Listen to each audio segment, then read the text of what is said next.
안녕하세요. 장동훈 변호사 랩 채널에 방문해주신 여러분들 환영합니다. 이번 영상의 주제는 일반적 행위 제한, 개별적 행위 제한에 관한 논점에 대해서 살펴보는데요. 뭐 생소하시겠지만 자주 일어나는 일일 수도 있습니다. 방해 사안에 대해서 간단히 사례를 설명을 하자면 목동에 있는 공원을 수용한 사례인데요. 달마을 공원이라고 목동에 있는 공원 중에 하나입니다. 이 사건의 쟁점은 용도 지역이 주거 지역에서 자연 지역으로 변경된 점이 사업 시행을 위한 직접 목적으로 인한 행위 제한인지 아니면 일반적인 제한으로 볼 것인지가 논점이 됐고, 이 사안에서는 사업 시행을 위한 직접 목적으로 인한 행위 제한이기 때문에 이러한 제한을 걷어내고 원래 있었던, 이를테면 용도 지역이 현재 지금 주거 지역에서 자연 녹지 지역을 변경되었었는데요. 이 사업 시행을 직접 목적으로 해서 주거 지역을 자연 녹지 지역으로 바꿨기 때문에 이러한 자연 녹지 지역으로 평가할 것이 아니라 원래대로 주거 지역으로 평가를 해야 한다는 것이 이 사례의 결론입니다. 여기서 이제 궁금하신 점은 용도 지역이 무엇인가라는 것인데요. 용도 지역이란 것은 국토의 계획 및 이용에 관한 법률에서 국토의 용도를 도시지역, 관리지역, 농림지역, 자연환경보전지역 이렇게 크게 나누고 있습니다.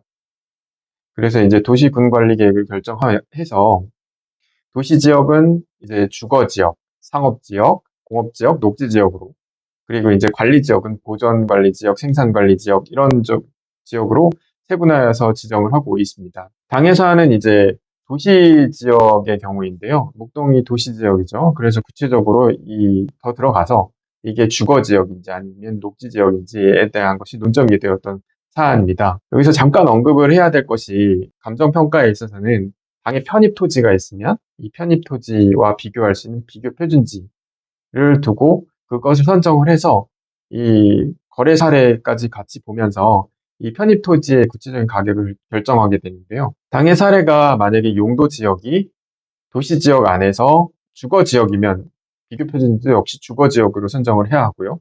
만약에 이 도시 지역 안에서 용도 지역을 자연 녹지 지역으로 했다면 역시 비교 표준지 역시 자연 녹지 지역으로 선정을 해서 평가를 해야 합니다.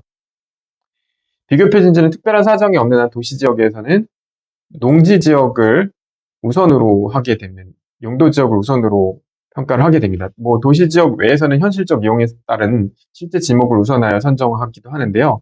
일단 당해사는 도시 지역이기 때문에 용도 지역을 우선으로 선정해야 된다는 원칙을 기준으로 평가를 하도록 하겠습니다. 그리고 수용 대상 토지가 도시 지역에 있는 경우는 용도 지역이 이제 같은 비교 표준지가 여러 개 있다면, 보통 여러 개 있습니다. 이럴 때는 비교 표준지 중에서 현실적 이용 상황, 공부상 지목, 주위 환경, 위치, 재반 특성을 참작하여서 자연적, 사회적 조건이 수용 대상 토지와 동일 또는 유사한 토지를 당해 토지와 토지에 적용할 비교 표준지를 선정해야 합니다. 이제 더 나아가서 토지보상법 시행규칙 제23조가 이런 개별적 행위 제한, 이런 공법상 제한을 받는 일반적 행위 제한, 이런 것들을 다루고 있는데요. 토지보상법 시행규칙 제23조는 당해사업 영역의 배제 원칙이라고 합니다. 구체적으로 이제 법조문을 보자면 공법상 제한을 받는 토지에 대해서는 제한을 받는 상태대로 평가를 한다. 일반적인 행위 제한을 말하는 것입니다. 그런데 다만 그 공법상 제한이 공익사업 시행을 직접 목적으로 가해진 경우에는 제한이 없는 상태를 상정하여 평가를 한다. 이것이 개별적 행위 제한을 말하는 것입니다. 더 나아가서 당해 공익사업을 직접 목적으로 하여 용도지역 또는 용도지구 등이 변경된 토지에 대해서는 변경되기 전에 용도지역 또는 용도지구 등을 기준으로 한다. 이것이 바로 아까 말씀드린 것처럼 그 단서에서 공법상 제한이 당해 공익사업의 시행을 직접 목적으로 하여 가해진 경우에는 제한이 없는 상태를 상정해 평가한다고 했잖아요. 그래서 그때는 이렇게 직접 목적으로 어떤 변경 사항이 있었을 때는 용도지역이 변경되기 전에 용도지역으로 본다는 것이죠. 당해 사안에서는 공원으로 지정된 이 사업에 있어서는 이 공익사업이 시행되기 전에는 주거지역이었습니다. 도시지역 내에. 그런데 이 공익사업 시행을 직접 목적으로 해서 용도지역이 변경이 됐어요. 즉 도시지역 안에 주거지역에서 자연녹지지역으로 변경을 했다는 것이죠. 그럴 때는 이 공익사업을 직접 목적으로 가해진 경우로 봐서 그러한 제한이 없는 상태로 상정하여 평가하라는 것입니다. 즉, 지금 자연 녹지 지역이 아니라 주거 지역으로 평가를 하라는 것이죠. 그래서 이러한 것을 당해사업 영향 배제 원칙이라고 하는데요. 네, 토지보상법 시행규칙 제23조가 이 부분을 설명을 하고 있는 것입니다. 예시를 들자면 토지가 이제 건설부 고시에 의해서 도시계획법상 공원 예정 용지로 고시된 경우가 있었습니다. 그래서 이때 서울특별시에서 시행하는 도시자연공원에 편입되어 수용 대상이 되었는데, 이러한 공법상 제한은 당해 공공사업을 직접 목적으로 하여 가진 제한이기 때문에 이 토지에 대한 평가는 공법상 제한이 없는 원래 상태대로 평가해야 한다는 것이 그 예를 들 수 있습니다. 여기서 이제 지금 계속해서 개별적 행위 제한을 언급을 했는데, 이러한 개별적 행위 제한이 아닌 일반적 행위 제한이라는 것이 있는데요. 지금처럼 개별적 제한으로서 그러한 제한이 없는 상태대로 평가한 경우가 있을 것일 수도 있는데, 이와는 달리 일반적 계획 제한의 경우에는 그러한 제한을 받는 상태로 그대로 재결 당시의 토지 형태 및 이용 상황에 따라 평가한 가격으로 적용을 한다는 것입니다. 예를 들면 공익사업 시행 이전에 도시계획법에 따라서 개발제한구역으로 지정된 사례가 그런 예시입니다. 그러니까 당해사업 시행 이전에 도시계획법에 따라서 개발제한구역으로 적용이 됐으면, 이러한 제한은 이 공익사업과는 무관한 이미 제한 상태가 있었던 것이기 때문에 이 지정된 개발제한구역이 지정된 것을 감안을 해서 평가를 하겠다는 것이죠. 그러니까 공익사업과는 무관한 제한이라는 것이기 때문에 개별적으로 제한된 것도 아니기 때문에 원래 상태가 그냥 개발제한구역으로 지정된 제한 상태에서 평가를 시작을 해야 된다는 것입니다. 당해사안으로 다시 돌아가 보자면 당해사는 목동에 있는 근린공원으로서 이 사건 각 토지는 목동에 소재하는 아파트 남쪽에 위치했고요. 그 부근은 아파트, 단독주택, 다세대주택, 임야 등이 밀집되어 있는 일반 주택지역이었어요. 아까 보셨다시피 목동에 있는 이런 토지입니다. 목동에 이제 공원인데 주변이 이제 이런 주거지역, 아파트지역, 이런 뭐 임야도 있을 수는 있지만 전체적으로 이런 단독주택, 일반주택, 아파트들이 밀집되어 있었던 장소였어요. 그리고 남동쪽으로는 이제 도로도 접하고 있어서 차량 접근도 용이했던 이런 곳이었습니다. 여기에 대해서 이제 행정법원이 판단한 부분들을 일부 발제를 해보겠습니다. 순서대로 이제 이러한 판단을 했는데요. 이 사건 토지 일대는 1966년 4월 29일 건설부 교시 제2371호로 일반 주거지역으로 용도지역이 변경되었었던 사례였습니다. 근데 1971년 8월 6일 건설부고시 제465호로 서울도시계획공원 신설 결정이 되었다가 지적 승인이 고시되지 않아서 실효가 됐던 중간적인 과정이 있었지만, 결국은 1977년도 7월 9일에 전국적으로 이제 서울도시계획공원으로 변경 및 결정이 되었습니다. 그리고 1978년에 서울특별시 고시로 도시계획시설공원으로 지적 승인도 되었고요. 따라서 현재 최종적으로는 도시계획시설공원으로 지적 승인이 됐던 사안입니다. 그런데 이제 서울특별시장이 1991년도에 각 지방 양천구청장이든 뭐 각각 구청장들에게 자치구 도시기본계획 수립을 도시기본계획 수립 지침하고 추진계획을 시달을 했는데요. 이제 양천구청에서는 이러한 추진계획에 따라서 94년 2월경에 일반 주거지역 내에 있는 공원 등에 의해 불합리하게 구획된 용도지역을 실제 용도에 맞게 자연 녹지지역으로 변경하기 위한 도시기본계획안을 마련해서 1996년도에 양천구 도시계획위원회에서 위 도시계획에 따라서 각 토지 일대 등을 자연 녹지로 변경하는 내용의 도시계획 용도지역 변경 안건을 상정했고, 여기에 따라서 이제 서울특별시 고시가 1997년도에 고시에 따라서 자연 녹지지역으로 변경이 되었습니다. 말하자면 종전에 이제 이 공원 내에 불합리하게, 말하자면 실제 용도와 다른 용도 지역이 있었었는데, 이를테면 만약에 지금 주거 지역으로 있었고 이것이 이제 현재 공원으로 지정이 됐는데, 이 지정된 것에 따라서 자연 녹지 지역으로 변경하기 위해서 이런 용도 지역을 변경하는 내용이 실시가 된 것이죠. 그 후에 2001년도에 서울특별시 고시로 비로소 이제 도시계획시설 공원조성 계획이 결정이 되었고, 2001년도에 이제 지적 승인도 됨에 따라서 이 사건 달마 근린공원 조성 사업 실시 계획도 인가가 되었습니다. 실제로 사업 시행 계획이 사업 인가 고시가 되고 이때부터 수용 재결이 본격적으로 진행되었던 것이죠. 이 사건 각 토지는 원래 일반 주거 지역이었는데 아까 보시다시피 주변엔 아파트, 빌라 이런 것들로 둘러싸인 곳이었죠.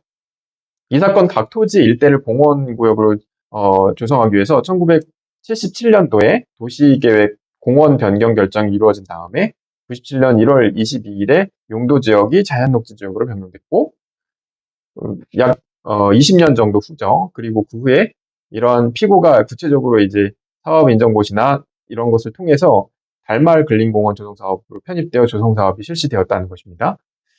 이게 따라서 이제 서울도시계획공원 변경 결정 및 용도 지역의 변경과 달마을 근린공원 사업의 승인 사이 기간이 20년이 훨씬 넘는 장기간이었죠.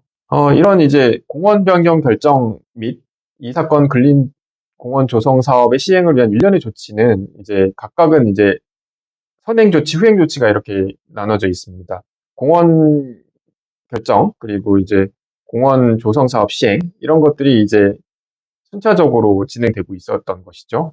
이 사건 각 토지에 대한 자연 녹지 지역은 용도 지역의 변경이 그 중간 단계에 있었는데 그 공원으로 이제 결정이 되고 여기에 따라서 이에 맞춰서 각 서울시가 구청에 이런 지침에 따라서 용도 지역을 맞게 고쳐라라고 지침을 내렸고 여기에 따라서 양천구청도 후발적으로 근린공원 조성 사업 이전에 용도 지역을 주거 지역에서 자연 녹지 지역으로 이제 바꿨던 것입니다. 근데 이 부분에 있어서는 이것이 바로 결정적으로 개별적 행위 제한인 것인가, 일반적 행위 제한인 것인가가 첨예하게 다퉈진 부분이었는데요. 당연히 이제 사업 시행자 측에서는 일반적 행위 제한이었다라고 주장을 했고, 원고 측에서는 소지소유자 입장에서는 이 공원 구역을 지정을 하고 그리고 공원 결정을 하고 그 다음에 용도 지역을 변경을 하고 공원 조성 사업을 시행을 했다는 이 일련의 과정에서 특별한 사정이 없는 이 공원 구역의 지정과 이에 이은 자연 녹지 지역으로의 용도 변경은 개별적 행위 제한이라는 것이 받아들여졌습니다.